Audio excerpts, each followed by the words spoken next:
Guys, it's good to see you. Halima, thank you so much for honoring our invitation. Thank you guys for inviting me. Dollar Queen! There was an interesting tweet that I saw this week from at Sadie Gray and _ and she says, nobody really talks about how much anxiety it is to make big purchases when you grew up poor. Crying emoji, crying emoji. I get so anxious every time I invest in myself for basic things, computers, cars, apartments, basic things, because I'm always worried something's going to happen and my family will need the money. So I know some of you well enough to know how good you are with putting money away, and we'll have a conversation on that at some point later in the future. But I'm curious to know, do you guys at any point relate with Sadie on spending your hard-earned money on yourself?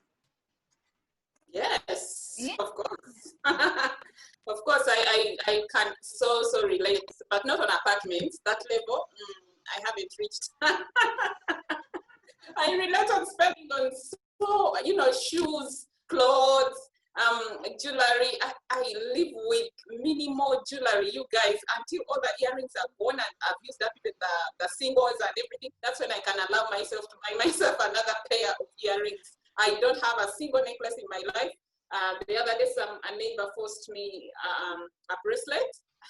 I basically do not spend on myself, but come to my family, I spend on others. I spend on family basically. But on myself, it's such a guilty pleasure. I rarely indulge, but not on. If I buy a big thing like a car, I recently bought a car, so I feel good. That's why you were selling your other car. We saw you selling a car. Oh yeah, and she was going to buy actually. We want to see the new car. I was selling, but I had another car.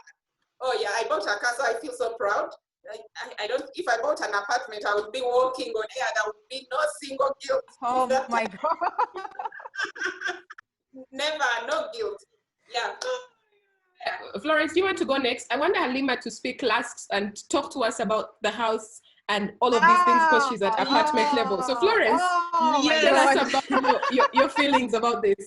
I relate with Sadie's tweet, honestly. Like, there's this guilt. Like, anytime, I used to feel this so much until I snapped out of it. Like, anytime I would spend anything on myself, I would feel guilty, and then I would think, I wouldn't even spend it. I would think of spending and then not even spending, because I would be like, okay, my sister's still in education. I have to do this. I have to do that. Then the resistance. I always find a reason. I have to pay for the borders, this transport. I have to parent. I have to first cover all of these. So I forget myself. But then sometimes when I feel like I'm really stressed, and then like somehow there are days when my sister a bit, stress me a bit, and then I pay for her fees, and then I'm like, crap, let me go to One Day get myself a dress. And I was like, buying a dress in those One Day shops where they're always like a 50K, 80K, 70K. And then I go in, I just close my eyes. Stress shopping, by the way. I go in and I was like, yeah, why don't get this? And then I get it. And then of course I feel guilty. Like, I'm not supposed to spend on myself. That guilt, that fear of spending money on yourself, yet you easily spend it on someone else. You easily give it away in charity. You easily find a child in Gulu and decide, oh, that was Moya, and decide to pay for his meals at a nearby restaurant with his parents and other keeper. So like, I've done these random things, but then I find it hard to spend on myself. Yeah, it's crazy. When it comes to money, I'm rather disciplined. And when you guys told me this is a subject that we're going to discuss today, I started thinking, like, where did I even get the discipline that I have when it comes to money? And then I remembered that when I was young, where we lived, our guardian, what they used to do was that they'll give you a list of things you're supposed to purchase. And then you go, and then they'll give you money. As young as we were, they would give you money, and then we'd go and purchase. And then you'd come with everything you bought, plus the list ticked for every coin you spent. Yeah. And then there was this one time, somehow, we used to call him Uncle. Uncle gave me money, and it was more by 50 shillings. So I calculated my budget. I realized, damn, I actually have 50 shillings that I didn't know the consequences. And then guess what? I got the 50 shillings and went and bought Sweet Peps. God. So I take the list back home, and then our guardian checks, and then ticks, and then they realize, wait a moment, there was 50 shillings extra. Where did it go? So I go and I'm like, nilikula in Swahili. And I'm like, I ate 50 shillings. What did you buy? I was like, sweet peps. Oh my God. So he was this like militant kind of guy. So he goes inside the house, gets his stick, you know, those walking stick things with a knife in it. And then he comes and tells me, Halima, if ever you ever eat money again, I'm going to cut your tongue out. I was like, holy shit. But you know, now that I remember that, I think when I started having my own money, I started planning. Like, yes, I budget for everything. You know, you guys are talking about your relatives. Lately, they call it, is that not what they call black tax? The black tax? Something like that. Yeah, something like that. So what I do is that also the fact that I am a freelance journalist and I have been for a very long time. Yeah. It has taught me a lot. So I would definitely, by the time the month comes to an end, I know how much I'm earning. Okay. So if I know I am going to probably say earn 2 million shillings, are you okay? Am I breaking? No, you're fine. You're back. Keep talking. Keep talking. Okay, cool. So if I know that I probably am going to earn 2 million shillings or 3 million shillings for that particular month, this is what I'm going to do. I am going to budget to the last coin, and I'm never wrong. Like, I'll budget to the last coin. Just like Anna, I take time probably to buy myself some earrings. Trust me, I have wanted to buy myself a perfume. Oh my God. Like the last couple of months, I have been looking, like every time I open Facebook, there are all those perfume shops, you know, advertising, and I'm thinking, just get one for myself. And I keep thinking, okay, I will. But then when I look at my things, so on my phone, I have under the notes, I have what I call my monthly constants. Now under there, I would say, if this is how much I'm earning, either I reduce the constants or not. So that will go for TV, it will go to water, it will go to electricity. And you know, my house is almost done, but not really done. So I still have a budget. I have to keep saving for that on the side. But then I also have the so-called relatives. So this is the thing that I do when it comes to money. If I have not budgeted for you, I don't give you a coin. Like, because I know, if, for example, Florence, you came today and say, Halima, I have this problem, I'll really sit down and ask myself, where is that money going to come from? Yeah. So if it is not there, my next budget, I'll put Florence this much. So if that coming month comes and then I'm able to earn, no matter what, I'll make sure that money comes, and then that's when you get your money. That's basically what I do with money. Yeah. I love that discipline, Halima. I thought I was disciplined, but you are really disciplined. I mean, Florence that's was the only way I have been able to, you know, to like put this house where it is, to buy myself a car. God help me, I used to use border like a problem. But yeah, congratulations, Dula Queen. But there's nothing wrong with using border. First of all, Florence, you have officially been dethroned from your throne of best saver in this circle. Halima, I hereby hand you the crown or whatever it is. I am definitely. But I also must ask, I really hope this whole thing didn't take you off eating sweet peps. Did it? I hope not. No? Okay. I do eat sweet peps when I get them somewhere. I do. I like them. I still do. Great. Yeah, I still great. do. Guys, my next question, and I think Halima has answered partly from her point of view. Were you guys raised frugal? Was it conscious or an unconscious decision that you made growing up to manage your finances, or are you still struggling with it at any point? Some of you in this room, chat room. I'm not pointing fingers. I would say a bit of both, you know, conscious and unconsciously, that economical. Because I remember there was a time my dad struggled a bit really financially and had a store, and then it got bad, and then, you know, everything just went, you know, from bad to worse. And then there was a time I saw him, you know, sending my older sister, you know, Doreen, to school, and he practically had 5,000 shillings, and those were like the 90s. And he had to share it. Like, I saw it was practically like his last bit of money, and he was even telling her that, man, you know, and they were practically sharing it in half. And even practically gave her like 3,000, he remained with like 2K, you know, something like that. And that's a memory that I really have.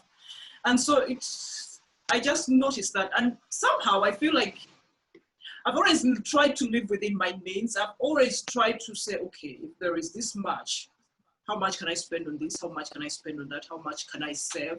So unconsciously, consciously, somehow I picked up on that. So yes, I would say I'm not so really like, I wouldn't call myself so stingy, but yes, I'm economical, and really there's nothing wrong with that. Especially in these hard times, like you have to be cautious. Florence, first of all, let me just say you are not stingy. At least for other people. You might be stingy to yourself, Yeah, yeah. but not when it comes to other people. I just see you dishing money out to people half the time. I'm That's thinking, but generally how does she my still even save money? I know it's.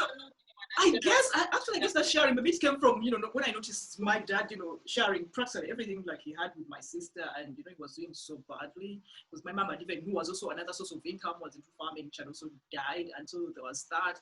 So you know, it's I'm even just confused. I guess, you know, unconsciously it comes from there. But yes, thank you. I find it is actually spread on people, and like I said, one time I went to Moya, I was covering this story of this child who has 3 diseases: malaria, HIV, and TB, and is malnourished. Oh, make that 4. And then they're in the hospital, they have nothing. I see the mom, there's no dad in the picture. Then they have another sister who has also just been checked and found to have HIV. They're already young. And I don't know why, I just ended up going to a restaurant nearby and telling the restaurant guy in charge near the hospital that please make sure I give them meals for a week, you know? But then it's something I wouldn't really like. And then I like, if I spend this money on them, but I can't get that particular amount, and then just sit and spend it on myself. Yeah. And even when I was here, I was like, okay, I set up like some direct debits, like per month, like at least £5 per month for Alzheimer's Society, people who are suffering with the dementia, because I really believe in the research and all that. And then another education charity to get some students education in Myanmar. So I set up a direct debit, although now I've just cancelled them because, well, I went out of a job. But you see, like, I find it so easy, like, my sister needs this, I'm like, okay, fine. And I'm like, oh, really? Do you? And then, yeah, I send the bloody money, but I can't send the money on myself, you know? and so I'm stingy a bit to myself, and it's a habit that a husband has been beaten a lot. I know, I try to. But sometimes we go out to dinner, and then we end up spending like, because those times I really had an issue with it, and it was, we go out to dinner, and then, you know, we end up spending like what, 70 to 100 pounds sometimes in one dinner. So I'm like, what the hell? So I can't. And the problem was like, I was always calculating it, you know, turning it into Uganda shillings. Like, that amount of money could feed a lot of poor Ugandans. That amount of money could buy this amount of sanitary pads. That amount of money could buy this and this. So like, you know, because I'm like, hello, relax, feel good, enjoy yourself, enjoy this, you know. So I've just really learned to start, you know, enjoying things for myself. I love these crafty Ugandan things. So one time I came there for a trip and I tried to buy, you know, as many as I could actually. So now, but I still, you know, recycle. And my husband thinks I don't like jewelry. So, because I told him, why would you buy me that shit? Like, it's expensive and stuff like that. Even when he was choosing a ring, I was like, please don't waste money.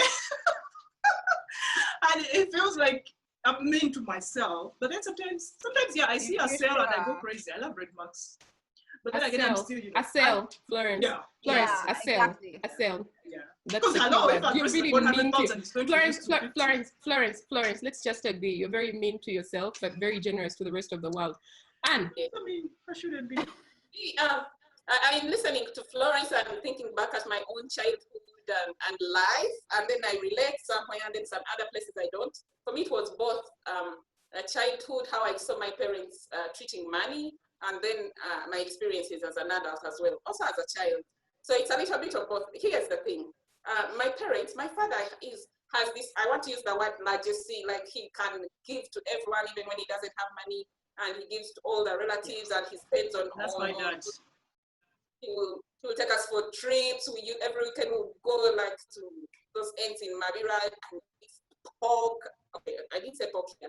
And eat meat. And then sorry, Halima. Go ahead. Listen, when school fees time comes, you guys, there was no money, you know?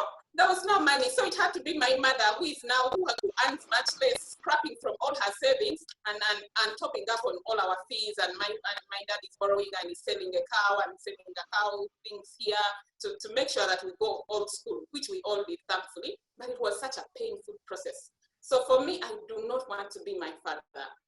So I learned from my mother a lot. But guess what? I am a lot of my father, and then and some good bit of my mom.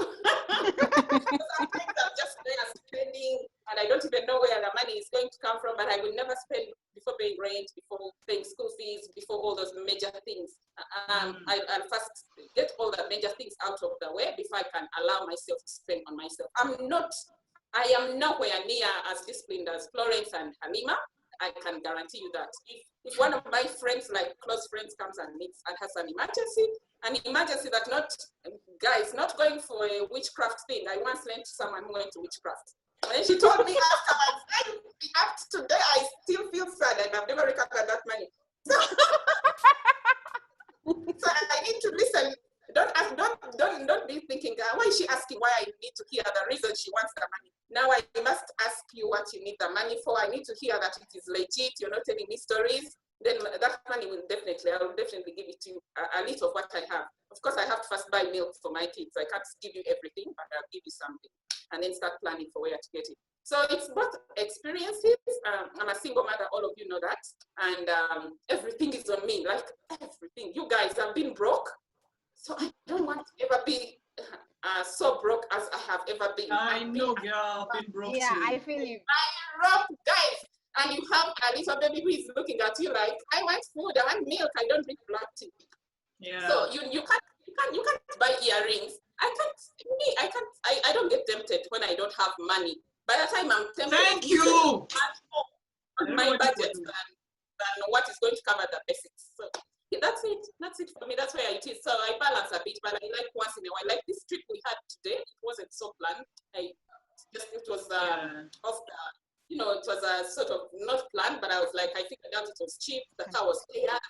We went and came back. So then we'll deal with it. So I'm not too frugal. I'm not too. You'll deal with it. Responsible human. How about you, Josephine? We are just explaining ourselves. You're not telling us. Yeah, so guys, I think I'm nowhere near as frugal as you guys definitely are. My expenditure really, I was just telling you before we started the show, the thing I was struggling to spend on such a minor thing, but it's a struggle because it's for me.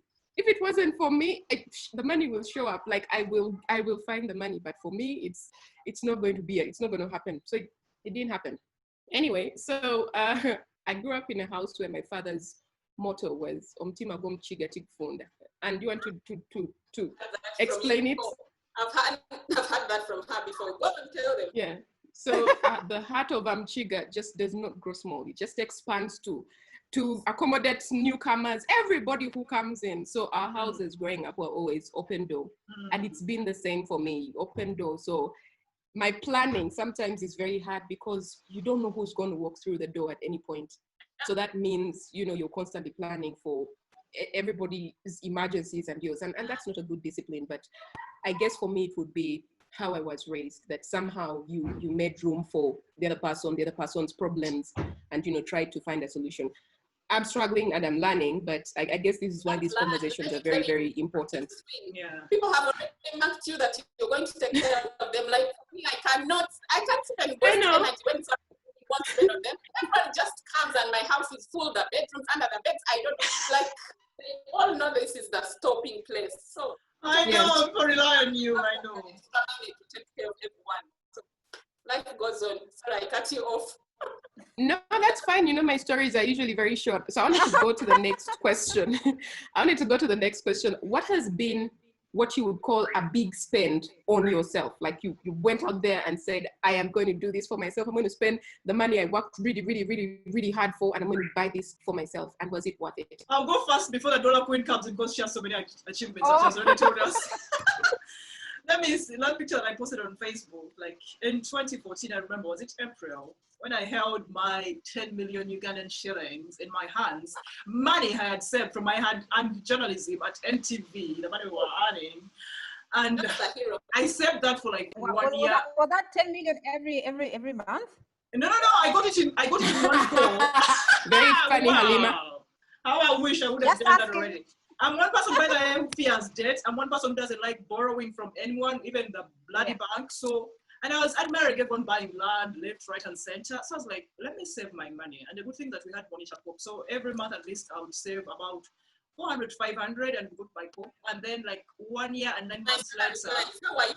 I probably still have money at Monica Coop. I've never checked, by the way. I know, I think I also still have like now some money. I love your discipline, you guys. Wow. I used to be 400 when I was earning 400. Like I was earning total 400, you were saving 400. Explain. Out of what? 400 out of what? 1 point something. So it was offline, people. Take that fight offline. Florence, continue with your land story. So anyway, but yeah, because I knew I had to save to something. And I told you I've been broke before. I've learned how to, to just eat food worth 200 shillings at one time. I've told you all the things.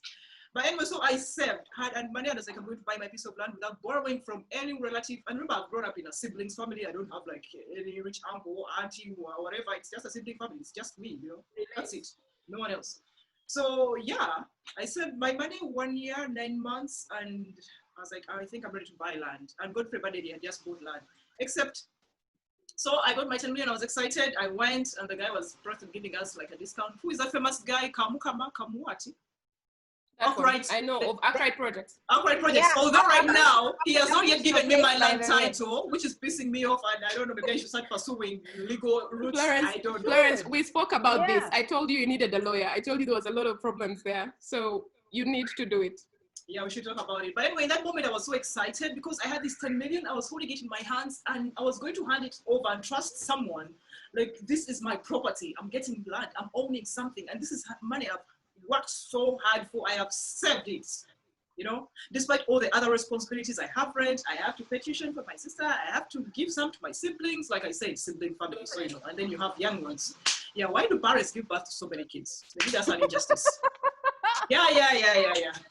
Anyway, so that was my big buy. Did I feel guilty afterwards? Well, now that since even this guy is just making me go in circles, I'm like, should I really have bought that piece of land? But in that moment, I was actually excited. It's interesting to hear Florence say how she bought her land in 2014. I think that was almost about the same time that I also bought land. Because remember, before I started having all this discipline, remember when I was still at KFM, I was working at the radio, and then time came, my sister had kids, so I had to support the kids. I had to pay rent. So, and then she had also this firstborn who every time I would go home, she was always back and I'm like, what's going on? Why is Sarah home? And like, oh, she needs fees. And then, like I would immediately pay fees.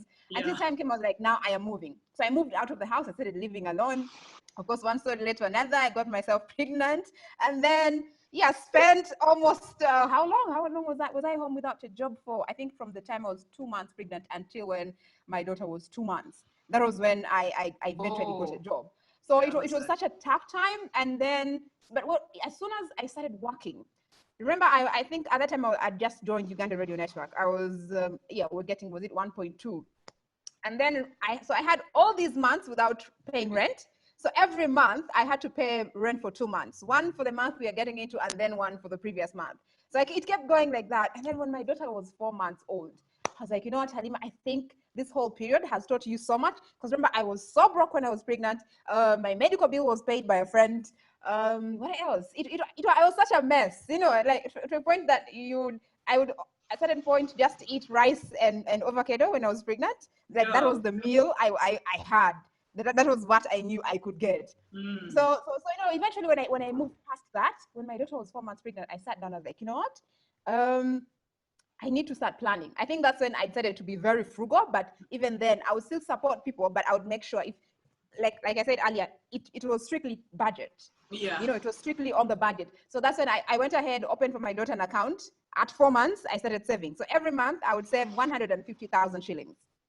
So I would save 150 until, so these other monies I have maid, I have to pay maid, I have to pay, like everything is on you. Yeah. And then I remember when I eventually had like 8 million shillings, that's when I started looking for land. I was like, I think now I can afford land. No, I think I had 6 million, sorry. I remember you told me. So, yes, I was excited. I was excited to have 6 million shillings. So I started looking out for land. And everywhere I went, there's like, this land is 8, 9 million. I was like, when am I ever going to get like 8 million or 9 million shillings and pay for land? So time came, I just stopped. And then I remember it was my first international job. That was the month where I did some good work. And for the first time in my life, I earned 3 million shillings. Oh my God. Oh my God. That was excitement. I couldn't believe, I looked at my sleep. I was like, damn, I can actually earn this much, So I was like, so I got that 3 million shillings. And in my account, I had 9 million shillings. So I got that, went to this real estate. I asked them, I've seen your adverts in the newspaper. How much is your land? Is it 12 million? They're like, yeah. And so I got the 12 million, just went and slapped it on the table. I was like, here is your money. I want the land. I was excited.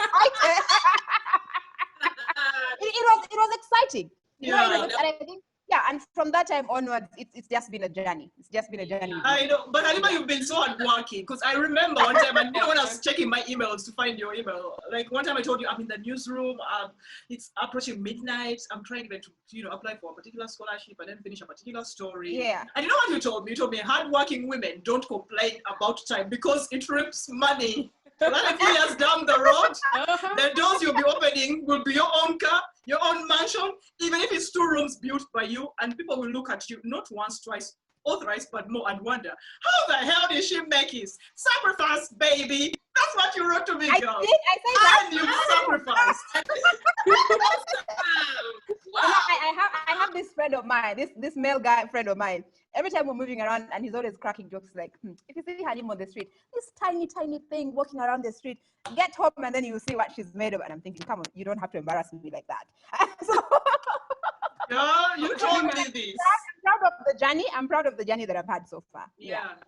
Halima, we're really, really proud of the journey that you've had. And I want to say the best keeper of receipts in this circle is Florence. She will remember, she will have emails from 5 years ago, text messages or anything that's helped her grow to where she is. So, and do you want to talk to us about your biggest buy for yourself? No, there are no major buys for me. Okay, they've been there, but I wanted to say, that's the thing about when you spend on something that you've wanted to buy for a long time and you plan for it and saved for it, it can't be guilt. It's always excitement. It's always you're proud of it. It's always a good feeling. The problem comes, I think, when you spend on, I think, alcohol. I don't know what decisions people make, drugs. I don't know. So maybe that's why I don't have that. But where do the earrings come in? And no, let's not bring in the earrings. Okay, the reason I can easily toss off the earrings is because I don't wear jewelry at all. Okay, when I do, it's really because I'm struggling to be a certain way. But I think my biggest buy also has been land. But I didn't wait for monitor to have the exact amount of money in my pocket. I just used the monitor circle. So I took a loan from there because I had the money that would allow me to take a certain amount and paid it off in 2 years and, got the land, even though there were issues with it. But I felt proud about it. I felt very, I felt very liberated. I felt like there was a certain sense of I can, do these things. Yeah. And I wanted to ask you guys, when you hoard money, because sometimes it's like you're hoarding money if you're not spending it on yourself, if you're the kind of person who's just making money and it's in the bank, making it in the bank, you're not investing in this or investing in that. And why are you laughing so loudly? Are you holding money? Coins. No, that's the funny question because it doesn't apply to me. Like, how can I have money? Okay, there are people who actually do it. So I'm not going to ask that question if none of us in this group actually hoards money. Does anyone hoard money? I wouldn't call it hoarding. Like sitting on your account? I don't know if it's okay. Let's not call it hoarding. Let's just say you make your money and it's sitting on the account. It's just keeps sitting on the account where you're just collecting your money. You're not spending it. To spend. For example, right now I have some money on my account. Well, there's some that I had which I no longer have. I've told you guys the stories, but anyway, I have some money. Whereby right now, if my husband should leave me alone and I didn't know anything about his finances or whatever, I would come back to Uganda directly and I would be able to survive for at least 5 years without really even having a job. I'll still pay for my niece's school fees. I'll still give them the basics. I'll still get a decent piece of accommodation. And obviously I wouldn't be, jobless in those 5 years, but I'm just telling you that, that's the kind of money. But if I was living that life here in the UK, I think I would just survive on it for like a year. So I would definitely need to have a job. But yeah, I wouldn't say that it's just there sitting or whatever, because sometimes there's security in knowing that you have some money and you don't have to go borrowing from someone else, because like I said, I fear borrowing anyone's money or using anyone's money for that matter, or going to the bank to borrow or whatever. That's why even, like you said, Montauk, they had the opportunity to lend us money, whatever. But I was like, no, I'm not even going to take their bloody loan. I want my own money.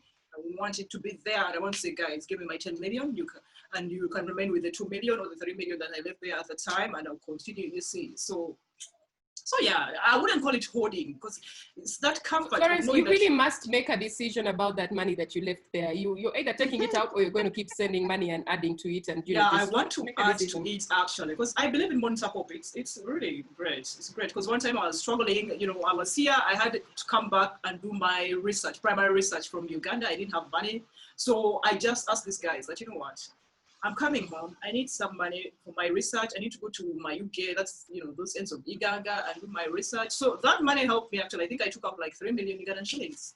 So it helped me do my research. It helped pay for my air tickets. Like I've told you, sibling, family, you don't have any relative to help you or whatever. So it's all you.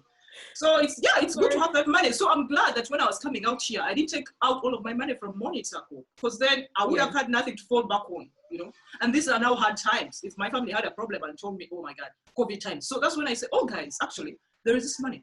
Take off all the money you want and use it for this and this and that. You see. These are hard times. Florence, we all want to be adopted by you. Let me read some of the comments from online. I'll start with Maria Clara, who says, I learned to invest in savings plans with insurance. I'm still a spendthrift, though I just believe in YOLO. Maria, I remember you from school. I remember, so I know when you she spends her money. Still a spendthrift. Jacqueline Kahunda says, Ugandan parents pass on this bad culture to the children. She spends her money.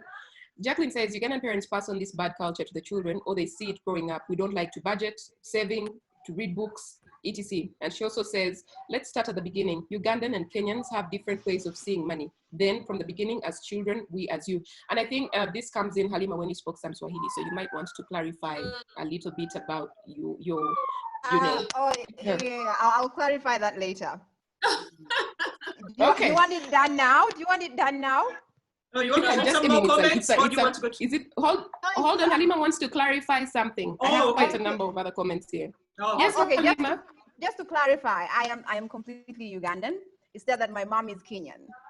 So yeah, we had to speak Swahili. And did you say you're completely Ugandan, but your mom is Kenyan? My mom is Kenyan. That's a topic we should have one of these days. This things of the man owning the child. I'm Ugandan. Yes, I speak Swahili. So many people still confuse me. Like when I speak my Luganda, people obviously said she's not from Uganda, and sometimes when I speak English, like, oh, you speak like a Kenyan.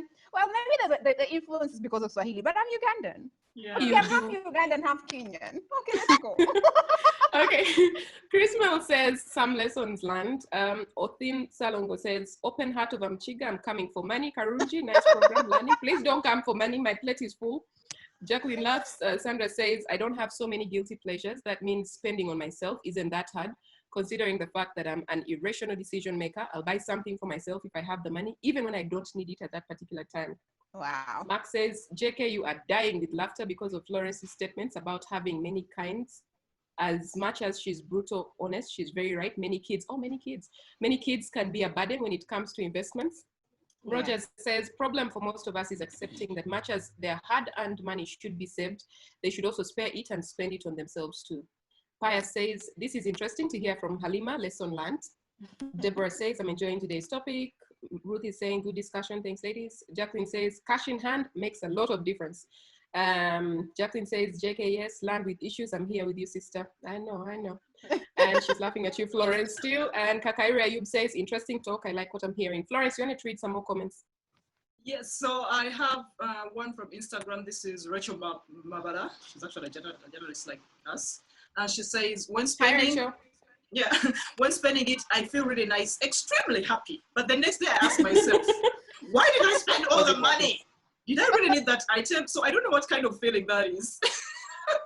That guilt trip. That's the guilt we are talking about. That's the guilt we are talking about. And she works hard for her money as well, just like Dollar Queen over here. Yeah. Yes, and then in our world we have someone else really saying Kayongo Anita used to a lot, then started telling myself that she used to feel guilty, but then started telling herself, I worked too hard for this money, so let me live a little, especially when it has something to do with ridiculous amounts. And then Maureen Nambaira saying something that I really always feel. Sometimes it happens over why. Yet when you spend it on others, you don't feel anything. That's the truth. Most of the time we think about ourselves last. Yeah, that's the truth. That's the truth. But I think I want to point out, when you see Rachel's comments, when you see Maureen's comments, okay, some of the people that I see who are, struggling with okay, who are talking about this topic. Most of them are journalists, and it's amazing to see how hard we all put in the work for the money that we're making. And I just want to say I'm proud of the people that I know. But that said, I wanted us to close this conversation because of time, but also because I want us to talk about how do you get over this fear? Because I think we should be a priority for ourselves at the very least. You work too hard. You can't say, let me spend a little this month on a massage. Okay, not a massage, but oh yeah, I love burger massages. Yeah. or a facial or I a had a wig. session today. This is my hair. Trust me, I've been yearning for a massage, a professional massage for a long time. And then we came here finally in Jamaica, and Silva was like, that's my husband. Silva was like, why don't you get your massage finally? And then we went, and then, you know, it's like, it's 100 something dollars. I'm like, no, I don't want it. Like, just get the bloody massage. You've been wanting this professional massage for a long time, blah, blah, blah. Like, I've talked about this massage for like since we met. And then finally, you know, the lady says, actually, you know what, you guys, we can't even give you a good rate. You know, I can reduce for you single $70. No, I don't want. But you know, it's something. Is any of you doing the math for $70 in Uganda shillings? Actually, and even my husband offers to pay for it, you know. But then I'm like, no, no, let's do something else. And then now I'm starting to think. Then automatically, I don't know why my mind always is going to overdrive. Okay, I'm starting to calculate how many pads would that cost. What if I, you know, contributed to mutualize things some more? What if? Oh God, I'm going to get my massage. Please go get your massage. Don't do calculate what $70 is in Uganda shillings. Uganda problems are not your biggest problems anymore, Flores. Focus on your dollars. Very true. Yeah. How do we get over this thing? Just do a budget. For me, I think maybe the best thing to do is just to get a budget. And then, you know, there are those times when you're thinking, oh, I think I have a bit extra. You know, sometimes I like to call it miscellaneous. So I just put it on the side. Yeah, I just put it on the side just in case, you know. I just like today I went, I had some work to do in the morning. And then I was like, well, my hair needs to get done. So I get there and the guy goes, oh, madam, we also do facials, you know. So so I go, oh, how much is a facial? Yeah, and then he goes, yeah, 60,000. I was like, So, you know, I am thinking, then I remember that yesterday when I was trying to put my wallet in order, I was squeezing things here and there. So I was like, I think I can afford a facial. Can we do it? So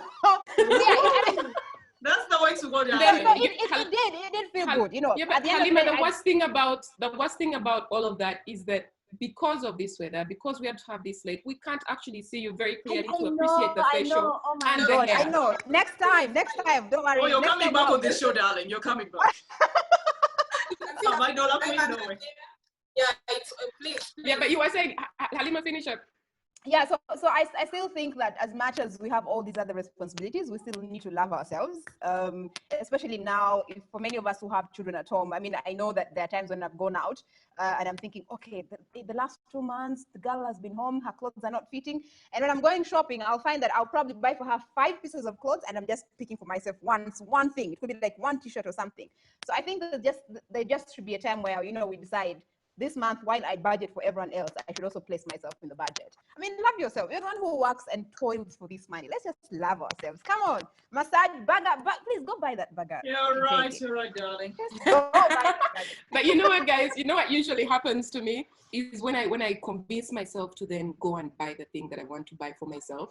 Then I say, but do you really like these things that you want? And I don't like jewelry. I don't. So I talk myself out of it. And then I say, but you know what you really, really like? You like to just sit by the water. You like to just take a long walk to calm yourself down. So why are you spending money on these things? So eventually I go back to being cheap. No, I don't stay near the lake and I can't go to the water anymore because of all of this. So imagine my mind tricks me into forgetting what I really, really, really, really want at that moment. Yeah. Sometimes I give myself reasons. Oh my God. Yeah, see, I found a new reason. Cheap, Flores. I found a new reason for not spending by the Josephine. Because sometimes I'm like, and it's a legit one. I'm like, do I really need new things? Like, you know, environmental reasons. I have to be conscious. If I keep buying, that's a lot of trees getting cut. That's a lot of, you know, let's blame the environment. I should try one problem at a time. But then I just want to say that I think we just need to, like Halima said, plan, have a budget. You have to know what are your basic needs, really. What are the necessities? You know, the things you feel you truly need something. Then you can make it a basic need. Even if you want to eat vegan, you can put that under basic necessities. Hello, it doesn't just have to be shelter, what and what and what. I consider my child's, well, you all know my child, innit? Higher education, it's a basic need. It's something I really have to tend to. And then sometimes I also feel like, because all their birthdays, I have to send them money all the time. Like they are like, what, 5, 6 nieces. My family is also really siblings. You think they haven't learned anything from my father? They're also producing left, right, and center. So I have a lot of nieces. So sorry, Florence's siblings who are watching this and who are constantly watching us. I apologize on her behalf. But yeah, you see, so there's a lot, but I feel like, yeah, I need to, and then I need to contribute, to their piggy banks. So, I have needs, I put them, basic necessities and the wants, things that would really make my life more comfortable. Like you mentioned, like a vacation. These days, I'm really so free. Like, we've gone to places, we've gone to Greece, we've gone to Florence, that's in Italy. And, yeah, so I'm like, okay, fine. Let's go to vacation, those things that would make your life more comfortable. If I want ice cream, I really love ice cream. Like, wow, I can give myself an ice cream, from time to time. So I've allowed to live a little. I've allowed to accept that, okay, fine, darling, let's go out to dinner. Florence, Florence, you better leave a little before you get a child. We are confused. We are confused as the viewers. So you've been traveling to Florence, to Greece, to wherever, to, do you own a private jet? Was this among the things that you bought in giving back to yourself? Yeah, is it a basic need? It's not a basic, but because the rest of us, COVID, we are sitting at home. We can't go to Entebbe airport to go anywhere. This make you feel comfortable. You give it to them. Of course, I feel guilty because, flying, there's a lot of carbon. Don't feel guilty, Florence. Yeah, and guilt is good anyway. Mexico just makes you, cut off, elsewhere and stuff like that. But yeah, sometimes it takes away your best life. Yeah, and then the desires. What would life look like if you had income? What you're saying, I think some people get caught up in this whole trap of I want to feel good, I have earned so much. I know people who work so hard and spend so hard, you guys, that they are so broke all the time. I think a little bit of balance here and there, Yeah, reward yourself once in a while. Spend so hard is healthy. So it's good to say. Moderation, guys. Moderation. Everything in moderation. Yeah, have the desire to take a cab once in a while and make sure that you have that money. Like if you want to spend that money when taking a cab, maybe once or twice, in a week, how would your pocket feel like? Yes. So just get a budget. It helps anyway. I'll say that. Yeah. And then of course, some of us budget for charity as well. So budget for that if you have to. And that's it. All right, very quickly, I'm going to ask each of you who wants to say something to close, if you want to please say something, but I'll just read one more comment. No, 2 comments actually. Ruth says, so that's the reason we should spend on ourselves. We work for this money. Mark Patrick says, Florence, you're right. If there is anything I've learned over this period of COVID-19, it's very good to keep a substantial amount of money on the account, which can last you a year plus, even if you're out of work. People must not invest all their money and be left with nothing at hand. All right, ladies, please close. Halima, do you want to say something as we close this show? I think like Florence has said, it just reminded me that once we got into COVID, I sat down and asked myself, how much money do I have in my account? And then I realized when I looked at it, so we're going to say 2 accounts because there is mine and then one that I say is my daughter's. But you don't say when I looked at both of them, I realized if school opened or if anything happened to me right now, my daughter can't last for even a year in school. And that's when I realized I have been spending a lot of money on other things and not necessarily, like thinking about the future. So right now I have set myself a goal and said either before the end of the year or by mid next year, I need to make sure that I have money that will see my daughter for about 5 years in school. Nice. So that's what I'm really focusing on right now, because I'm now cutting down on the house and all these other things. I'm just thinking, if by next year, if I need to make sure I have money that is going to see us like for 5 years. So I think saving is a good idea. Spend on yourself, but also think about the future. Anything can happen. Yes. Yeah. So, thanks for that, Halima. I'm going to talk, just Florence, before you close. When you speak about saving for your children, well, 2 things for me. Number 1, I think for a lot of single mothers, when you're thinking about spending on yourselves, you're thinking about it eventually translates to your child. Yeah. So you're spending on yourself means I take my child out.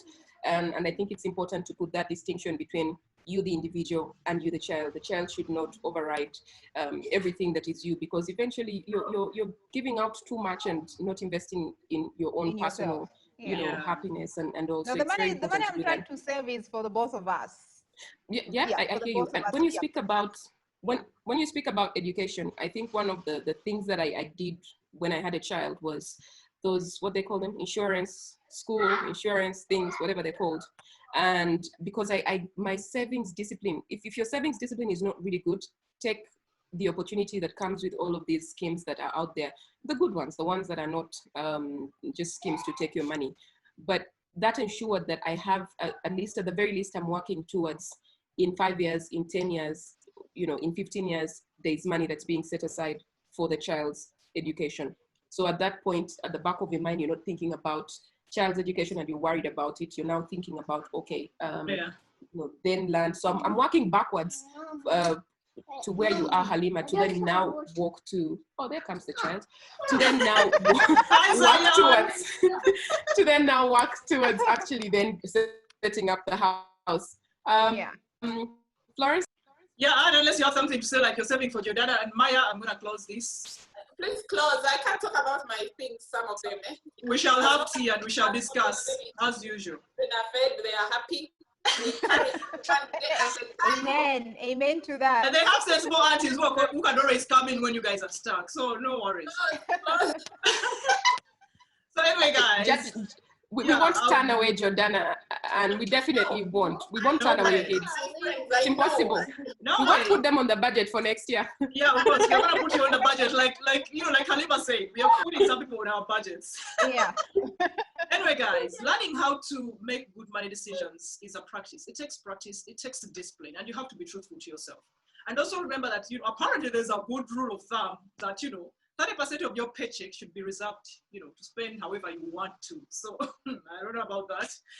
Saveaholics, yes, saveaholics exist, but don't be mean to yourself. Don't be mean to others. Budget. Consider giving yourself a guilt-free allowance. Spend on the things that you love. They make you happy. Don't deny yourself that joy of experiencing a good laptop, a good phone, a good something like that. In any case, you're also giving back to society as well. Buying, contributing to the workers or something like that. Be cautious. It's a good thing. It can save you. I mean, my young sister just sent me a text, last time, and she just told me, can I get a loan of 400,000? I'll pay you back, blah, blah, blah. So I was like, okay, I'm out of a job and all that, but I have this money on my account. So I told her, you know what? There's this money here somewhere. Here, tell this someone to give it to you. So, I don't even have to go to my own personal account. Like, there's this money I have here. Tell someone to give it to you. So yes, it helps to have some money on your account that's seated that you can run to someone's aid whenever possible. So is it really worth the struggle and pain of working hard for cash if you never, enjoy it? Enjoy it, guys. So thank you so much. We are happy we had Dollar Queen with us. She'll be back. She's a very brilliant, hardworking woman. I know that about her, and I love her for that. Just don't send people thinking that I move with dollars, please. Darling, you are she earns in dollars. Oh, and she earns in dollars. Oh my God, I know so many dollars. Damn.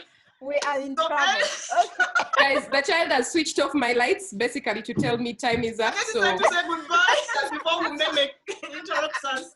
Thank you guys so much for watching. We appreciate the comments and the engagement. Thank you so much. Follow us on Facebook, Twitter, Instagram. Follow us on YouTube. And see you next weekend. I'll still be in Jamaica. Bye.